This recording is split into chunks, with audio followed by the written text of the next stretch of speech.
नमस्कार साथियों, अगर आप भी भारत देश के मूल निवासी हैं या फिर आपके राज्य में एसआईआर वेरिफिकेशन का प्रोसेस कंप्लीट हो चुका है या कुछ महीनों में आपके राज्य में एसआईआर होने वाला है, तो ये वीडियो आप सभी के लिए बेहद महत्वपूर्ण है। क्योंकि एसआईआर हुआ हो या ना हुआ हो, कुछ चीज़ें ऐसी हैं जिन्हें आप कभी भूल नहीं सकते। साथियों, एसआईआर वेरिफिकेशन के दौरान अगर आपके घर पर नोटिस आया था, आपसे 2003 से वोटर लिस्ट से संबंधित दस्तावेज मांगे गए थे, तो ये वीडियो थोड़ा ध्यान से देखिएगा। क्योंकि ये जो वीडियो है ये पूरे यूट्यूब पर आप लोग कह सकते हो सबसे अलग और सबसे यूनिक होने जा रही है। क्योंकि इसमें मैं आपको कुछ ऐसी चीज़ें बताऊंगा जो शायद आपने अभी तक सुनी भी नहीं होंगी। तो आइए वीडियो को स्टार्ट करते हैं और साथ ही साथ आपको ये भी बताते हैं कि एनआरसी के दौरान किन लोगों को अपनी नागरिकता साबित करनी पड़ेगी और किसे ज़रूरत नहीं है। तो सभी चीज़ें विस्तार से समझते हैं। तो थोड़ा सा मैं आप लोग को फ्लैशबैक में लेके जाना चाहूँगा जिन राज्यों में एसआईआर हाल ही में ख़त्म हुआ है। साथियों, मैं आपको बता दूं कि देखिए, एसआईआर वेरिफिकेशन के दौरान यानी जब एसआईआर शुरू हुआ था उस दौरान लोगों से कहा गया था कि 2003 की मतदाता सूची में आपका या आपके घर के किसी भी मेंबर का नाम होना ज़रूरी है। अगर 2003 की मतदाता सूची में नाम नहीं होगा तो सुप्रीम कोर्ट ने टोटल 11 ऐसे दस्तावेज आप लोग के लिए रखे थे ऑप्शन में, जिन्हें आप दिखा सकते थे। और बहुत सारे लोग ऐसे थे, मेरे ही क्षेत्र में ऐसे लोग थे, बाकी पूरे भारत की क्या ही बात करें। जब एक छोटे से क्षेत्र में ये हाल है ना, लोग कितना परेशान हैं, तो पूरे भारत में क्या ही हाल होगा।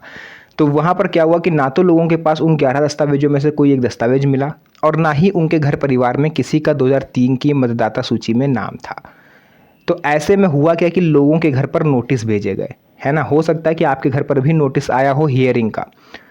उसके बाद आपको किसी स्कूल या किसी ऐसी जगह पर बुलाया गया होगा जहाँ पर अधिकारी बैठे होंगे, वहाँ पर आपसे कुछ सवाल पूछे गए होंगे, वहाँ पर भी आपको कुछ दस्तावेज दिखाने को कहा गया होगा। उसके बाद अगर आप उनको संतुष्ट कर पाए होंगे, ईआरओ को, है ना, इलेक्टोरल रजिस्ट्रेशन ऑफिसर बैठे थे, तो उन्होंने आपको पास किया या नहीं, मतलब आपका नाम आगे बढ़ाया या नहीं, ये चीज़ मैटर करती है। देखिए, बहुत सारे लोग ऐसे हैं जिन्होंने हियरिंग में भाग तो लिया, गए तो अपने दस्तावेज जो भी उनके पास था ले करके गए सुनवाई में, लेकिन क्या आपने दोबारा नाम चेक करा?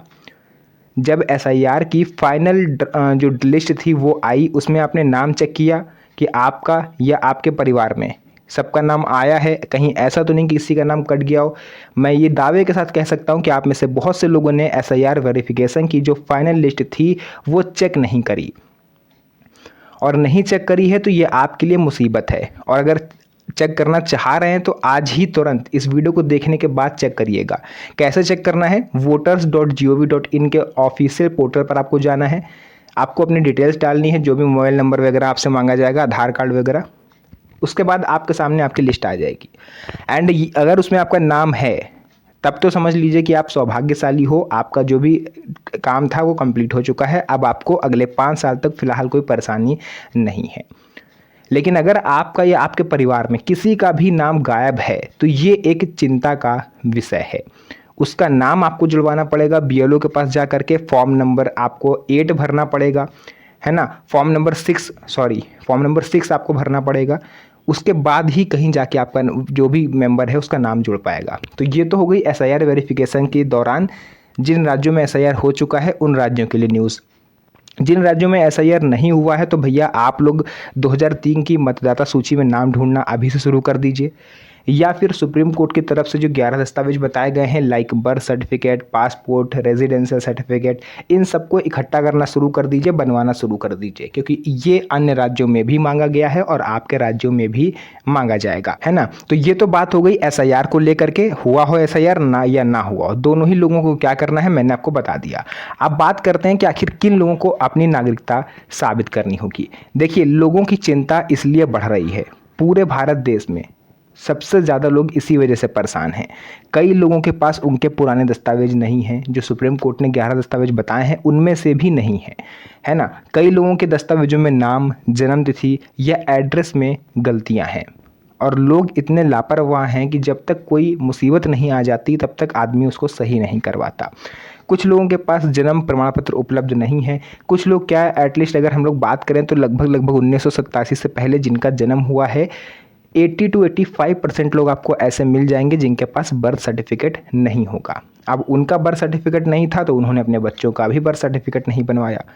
दुश्मनी रीज़न नहीं है, किसी भी पेरेंट्स को बच्चों से दुश्मनी नहीं होती है, लेकिन जागरूकता की कमी है। उन्होंने सोचा कि हमें ज़रूरत नहीं पड़ी, पूरी ज़िंदगी हमने काट डाला बिना बर्थ सर्टिफिकेट के, आज 50-60 साल 70 साल उम्र हो गई, तो इसका क्या करना है बनवा के। लेकिन आप गलती कर रहे हो, क्योंकि आपके समय भी ये कंपलसरी था, आपने नहीं बनवाया, वो चीज़ अलग है, आपको प्रॉब्लम नहीं हुई, वो भी चीज़ अलग है, क्योंकि उस समय दूसरा था, ये समय दूसरा है। अगर आज आप एक भी दस्तावेजों में लापरवाही करोगे तो इसका खामियाजा आपके बच्चे को आगे आने वाले कुछ सालों के बाद भुगतना पड़ेगा। तो अभी बनवा लीजिए, क्योंकि प्रोसेस सरल है। इसके बाद देखिए, Aadhaar card, voter ID card, ration card, PAN card, इनके भरोसे मत रहिए। मैं बार बार अपनी वीडियो में इस चीज़ को आप लोग से बोलता हूँ, ये कतई सबूत नहीं है आपकी नागरिकता का। किसी अधिकारी के सामने आप रख दोगे ना, तो उल्टे पैर आपको वो भगा देगा। अगर नागरिकता का सबूत मांग के रखोगे, पहचान का तो सबूत है, नागरिकता का ये सबूत नहीं है। जो सबूत है उसको ध्यान से सुनिएगा। नंबर 1 पर जन्म प्रमाण पत्र। ये तो मैं आपको, जो मेरे पुराने व्यूवर्स हैं वो सुन सुन के उनके कान भी पक गए होंगे इस चीज़ को कि कितनी बार आप बताओगे, बट नए व्यूवर्स भी हर बार आते हैं, तो मुझे उनका भी ध्यान रखना है, आप लोग से क्षमा चाहूँगा, बट थोड़ा सा सुन लीजिए क्योंकि ज़रूरी है। बर्थ सर्टिफिकेट आपको बनवाना पड़ेगा। मैंने कई बार तरीका बताया हुआ है, मेरी लगभग कई सारी ऐसी वीडियो आपको मिल जाएंगी जहाँ पर मैंने तरीका बताया है। दूसरा है भारतीय पासपोर्ट। बर्थ सर्टिफिकेट बनवाना अगर संभव नहीं है, या फिर वहाँ पर आपसे जन्म से संबंधित दस्तावेज मांगे जा रहे हैं, तो आपके पास दूसरा ऑप्शन है पासपोर्ट। आप इसे इजीली बना सकते हो, बस ध्यान है इसमें पुलिस वेरिफिकेशन होता है, तो थोड़ा यहाँ पर आपको ध्यान रखना है कि जो भी आप डिटेलिंग दे रहे हो, जो भी अपने बारे में आप जानकारी दे रहे हो, एड्रेस वगैरह, वो बिल्कुल करेक्ट दीजिएगा, क्योंकि पुलिस वेरिफिकेशन के दौरान पुलिस आपके घर पर आ सकती है ये वेरीफाई करने की आप जहाँ पर एड्रेस डाला हुआ है वहाँ पर रहते भी हो या नहीं, और रह रहे हो तो कितने सालों से रह रहे हो, है ना, वेरिफिकेशन कर सकती है। इसलिए मैं कह रहा हूँ कि बहुत ध्यान से भरिएगा डिटेल। इसके बाद दस्तावेज नंबर 3, नागरिकता से जुड़े प्रमाण पत्र। देखिए, कुछ विशेष परिस्थितियों में नागरिकता अधिनियम के अंतर्गत एक नागरिकता प्रमाण पत्र जारी किया जाता है। वो उन लोगों को जारी होता है जो मुस्लिम देशों से, है ना, गैर मुस्लिम शरणार्थी हमारे भारत में आए हैं, लाइक बांग्लादेश, अफगानिस्तान, पाकिस्तान, यहाँ से प्रताड़ित करे जाने वाले गैर मुस्लिम शरणार्थियों को भारत में नागरिकता मिलती है CAA के तहत, जिसका सर्टिफिकेट आपको जारी किया जाएगा और फिर आप भारत के वैध नागरिक माने जाओगे। इसके अलावा एक और सर्टिफिकेट है जो आपको बनवाना है, मूल निवास प्रमाण पत्र। ये एक ऐसा ठोस सबूत है आपके एक जगह पर रहने का। ये इस चीज़ का प्रूफ है कि आप एक जगह पर कई सालों से रह रहे हो। आप बनवा सकते हो, बट यहाँ पर भी एक पेंच है, क्योंकि यूपी में मूल निवास प्रमाण पत्र नहीं बनता, यहाँ पर बनता है तो सामान्य निवास प्रमाण पत्र। ये एक समस्या है और अभी तक इसका निदान हो नहीं सका। तो जो भी आपके राज्य में प्रमाण पत्र बन रहा है, निवास प्रमाण पत्र, चाहे सामान्य हो, मूल हो, स्थायी हो या अस्थायी हो, आप बनवा लो। बस आपके पास रेजिडेंशियल सर्टिफिकेट यानी निवास प्रमाण पत्र होना ज़रूरी है। इसके बाद दस्तावेज नंबर 4 साथियों आ जाता है, माता पिता और दादा दादी के पुराने रिकॉर्ड, यानी कभी उन्होंने गवर्नमेंट जॉब करी हो, कोई खेत खलियान खरीदा हो, घर मकान की रजिस्ट्री हो पुरानी, तो वो आप दिखा सकते हो एज अ प्रूफ कि आप यहाँ पर, आपकी जो जड़ें हैं वो कई सालों से भारत में हैं। इसके अलावा शैक्षणिक रिकॉर्ड भी आप दिखा सकते हो, जैसे 10th क्लास की मार्कशीट हो गई, ये सब आप दिखा सकते हो।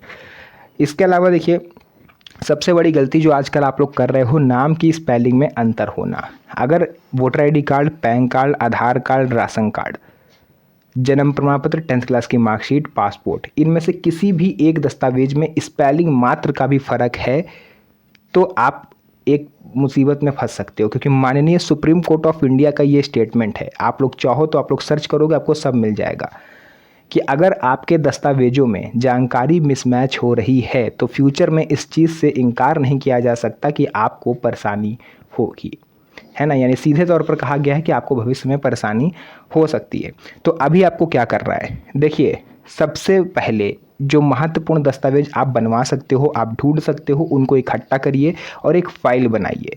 जैसे जन्म प्रमाण पत्र, passport, voter ID card, Aadhaar card, शैक्षणिक प्रमाण पत्र लाइक 10th क्लास की मार्कशीट, ज़मीन के रिकॉर्ड, है ना, जो भी पुराने से पुराना माता पिता दादा दादी के रिकॉर्ड हैं, सबको इकट्ठा कर लीजिए। ये एज अ प्रूफ आपके काम आएंगे। इसके बाद देखिए, घबराने की ज़रूरत बिल्कुल भी नहीं है, मेरा उद्देश्य कोई आपको डराना नहीं है, लेकिन मैं आपको बता दूं कि ऐसे लोग जिनके पास किसी तरह का कोई दस्तावेज नहीं है, ना उनके पास जन्म प्रमाण पत्र है, ना 2003 की मतदाता सूची में नाम है, तो ऐसे लोगों को नागरिकता साबित करनी पड़ सकती है। जी हाँ साथियों, अब आपको ये सोचना है कि आप कैसे कर सकते हो। आपको कुछ भी करना पड़े, आप वकील से मिलिए, उनसे राय लीजिए, एफिडेविट बनवाइए, बट आपको अगर एनआरसी हुई तो भैया नागरिकता आपको क्या समस्त देशवासियों को साबित करनी पड़ सकती है। बस फ़र्क इतना है कि जिनके पास दस्तावेज है वो बच जाएंगे, जिनके पास दस्तावेज नहीं है वो फंस जाएंगे। बाकी इसके बाद क्या होगा ये अभी तक गवर्नमेंट ने क्लियर नहीं करा है। तो जो भी जानकारी थी मैंने यहाँ पर आपको पूरा विस्तार से बताया। अगर आपके मन में कोई डाउट है, कोई ऐसा क्वेश्चन है जो आप पूछना चाहते हो, तो आप कमेंट सेक्शन में लिख दीजिएगा, मैं उसका रिप्लाई देने की पूरी कोशिश करूँगा।